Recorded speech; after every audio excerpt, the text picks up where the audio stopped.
pagi. Apa kabar kalian hari ini? Baik, Bu. Alhamdulillah. Oke, hari ini ada yang nggak masuk? Alhamdulillah masuk semua, Bu. Hadir semua ya? Alhamdulillah. Oke, sebelum pelajaran hari ini kita mulai, kita baca berdoa dulu ya. Ya, dipimpin oleh Mas Reno. Ya, monggo Mas. A'udzu billahi minasyaitonir rajim. Raditu billahi rabban wa bil islami dina wa bi Muhammadin nabiyyan wa rasulah. Rabbi zidni ilma warzuqni fahma. Amin. Oke, ada yang ingat nggak kemarin kita bahas apa? Dakwah Rasulullah Iya, di benar, Mekah, dakwah Bu. Nabi Muhammad SAW di Mekah. Nah, ada yang tahu kita akan bahas apa hari ini? Strategi dakwah di Mekah, Bu. Iya, benar, tentang strategi dakwah Nabi Muhammad SAW. Iya, benar. Coba Mbak Nur, apa itu namanya? Strategi, kenapa kok Nabi itu menyusun strategi? Karena untuk mempermudah menyebarkan agama Islam, Bu. Iya, benar. Nabi itu menyusun strategi karena pada masa itu masa dimana Nabi itu lagi berjuang mati-matian untuk mengembangkan, mengenalkan Islam ke masyarakat Mekah, seperti itu.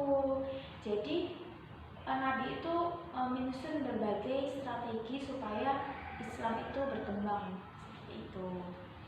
Oke, kita bahas tentang yang pertama, yaitu masuk aja ya langsung ke strategi yang pertama, yaitu dakwah siriyah namanya. Apa itu dakwah siriyah? Ada yang tahu?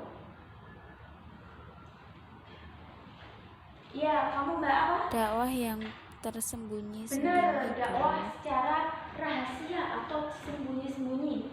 Kenapa kok Nabi itu berdakwah secara sembunyi-sembunyi? Karena baru dakwah yang pertama, jadi sembunyi-sembunyi. Iya, benar sekali. Karena pertama kali Nabi itu menyusun itu, Nabi itu takut untuk dakwah secara terbuka.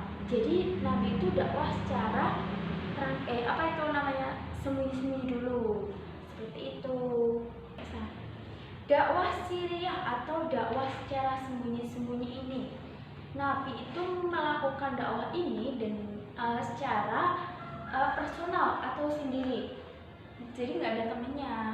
Terus apa itu namanya, Nabi mengenalkan Islam ke orang-orang terdekat seperti keluarga, kerabat, sahabat. Nah, itu ya dia sendiri yang mengajak gitu loh. Kayak contohnya dia itu mengajak Khadijah yang sekarang menjadi istrinya itu Khadijah, terus Khalid bin Walid, terus Ali bin Abi Thalib, terus Abu Bakar. Setelah memeluk Islam, Abu Bakar itu bersemangat dalam membantu Nabi untuk berdakwah, memperluas agama Islam, seperti itu. Jadi Nabi itu pelan-pelan dibantu oleh itu yang as-sabiqunal awalun itu, orang pertama kali masuk Islam, seperti itu. Walaupun Nabi itu melakukan dakwah secara personal, terus terdengar oleh kaum kafir Quraisy, mereka masih biasa aja. Jadi masih kayak ya udahlah, ngapain gitu loh. Nah, terus karena orang Quraisy itu belum mempermasalahkan itu karena mereka itu masih menganggap Nabi itu belum menentang Tuhan mereka seperti itu. Setelah itu Nabi membangun jamaah mukmin berdasarkan ukhuwah Islami seperti itu.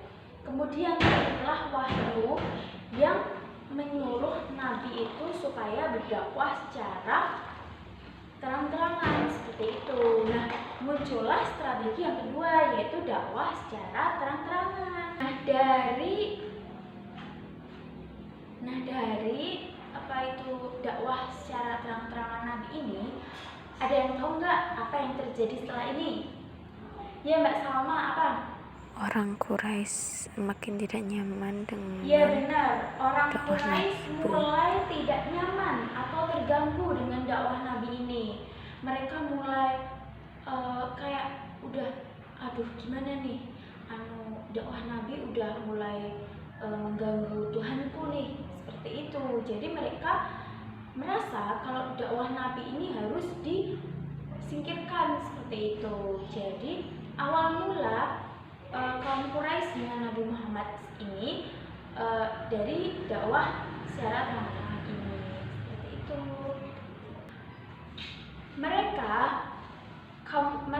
Kaum Quraisy ini mencoba menghentikan dakwah Nabi ini dengan cara dia itu mendekati pamannya. Ada yang tahu pamannya itu siapa? Itu loh yang dalam surat Al-Ahzab. Apa Mbak? Iya benar, Abu Thalib. Nah, Abu Thalib itu juga dibantu oleh istrinya dalam memberhentikan dakwah Nabi supaya tidak berlanjut.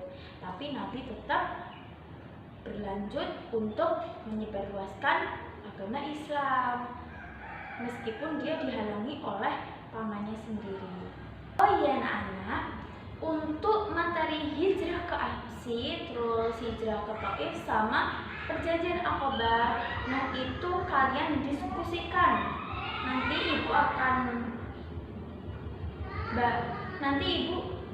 oh iya anak-anak, untuk hijrah ke Habsi, terus hijrah ke Taif sama perjanjian Aqabah itu nanti kalian diskusikan. Ibu akan membagi kalian menjadi 3 kelompok untuk mendiskusikan materi itu, terus disampaikan ke depan ke teman-teman hasil diskusi kalian bersama teman-teman. Seperti itu ya. Nah, jadi ini ya,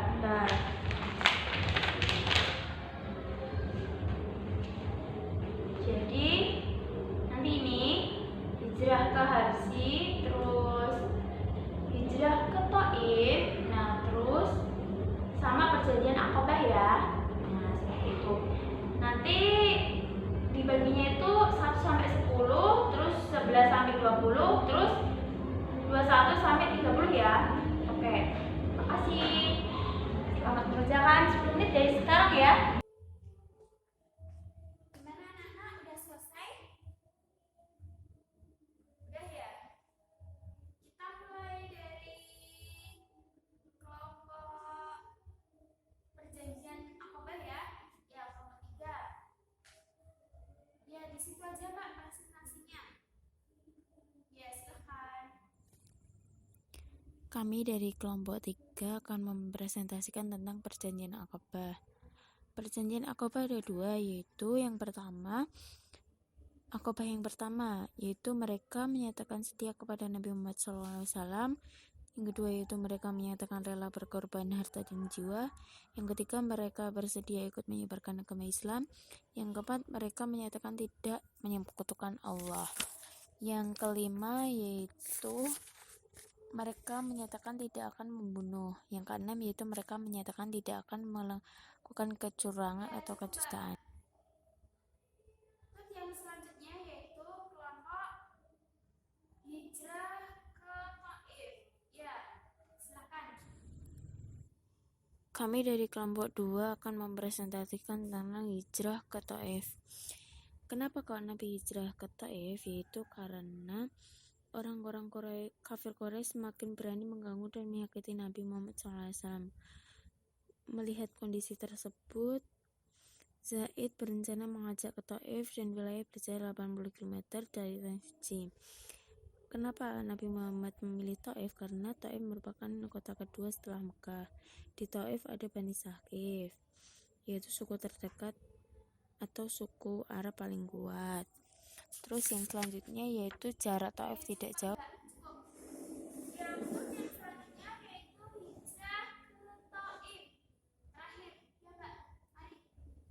Kami dari kelompok pertama yaitu hijrah ke Habsi. Hijrah ke Habsi ini Nabi itu memerintahkan kaum muslimin agar hijrah ke Habasyah karena raja itu raja yang adil. Tetapi tidak semudah itu karena kafir Quraisy juga menghalang-halangi dakwah Nabi karena mereka takut agama Islam itu menyebar keluar Mekah dan nantinya mereka akan mendapat bantuan pertolongan dari luar Mekah. Jadi kaum Quraisy itu takut kalau agama Islam itu menyebar, kemudian mungkin itu tadi ada yang ditanyakan. Ya, itu tadi hasil diskusi dari kalian dan teman sekelompok kalian ya. Nah, di sini gua akan menyimpulkan gimana sih dakwah apa itu strategi Nabi di Mekah. Ibu simpulkan aja ya tentang perjanjian Aqabah. Nah, ada yang tahu isi perjanjian Aqabah itu apa aja? Ya benar, mereka menyatakan setia kepada Nabi Muhammad SAW. Terus yang kedua yaitu mereka menyatakan rela harta dan jiwa mereka untuk Nabi, seperti itu. Terus yang ketiga yaitu mereka bersedia ikut menyebarkan ajaran Islam yang dianutnya. Terus yang keempat yaitu mereka menyatakan tidak menyekutukan Allah Subhanahu wa Ta'ala. Terus yang kelima yaitu mereka tidak akan membunuh. Jadi mereka itu cuma berdakwah. Mereka itu tidak akan berdakwah dengan cara membunuh seseorang, seperti itu. Terus yang terakhir yaitu mereka menyatakan tidak melakukan kecurangan dan kedustaan, seperti itu. Nah, itu yang dilakukan nanti ketika perjanjian Aqabah. Terus yang selanjutnya yaitu hijrah ke kemana tadi ya? Yo, ke Taif. Ya, yang pertama yaitu Taif merupakan kota kedua setelah Mekah. Ya, jadi merupakan kota kedua setelah Mekah, berarti yang pertama terus yang kedua. Jadi kan begitu penting kota itu.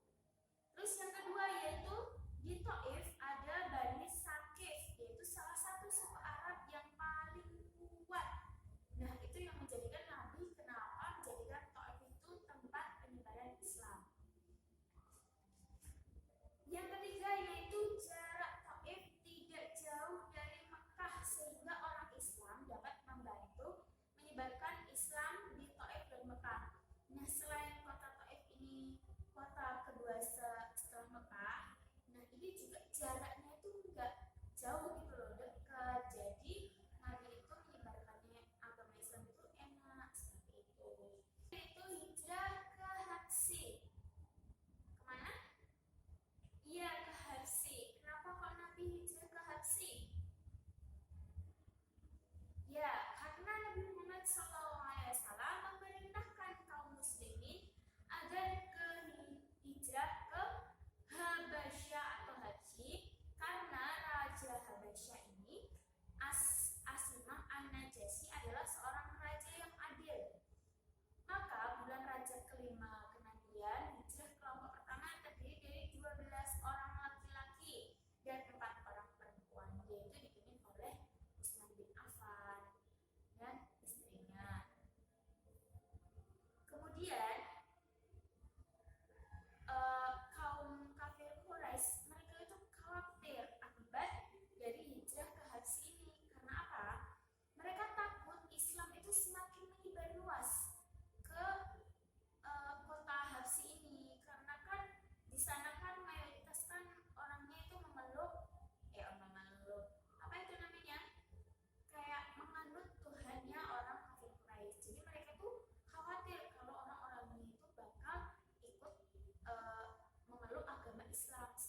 Tuh, sampai sini ada yang ditanyakan?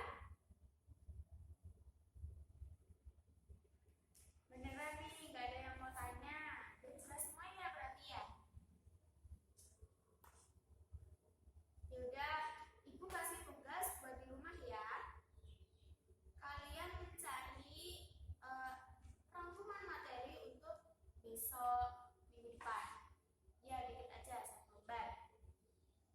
Ya, mungkin itu tadi materi tentang strategi dakwah Nabi di Mekah. Kita lanjut minggu depan, kita tutup pembelajaran pagi hari ini dengan bacaan doa kafaratul majelis bersama-sama.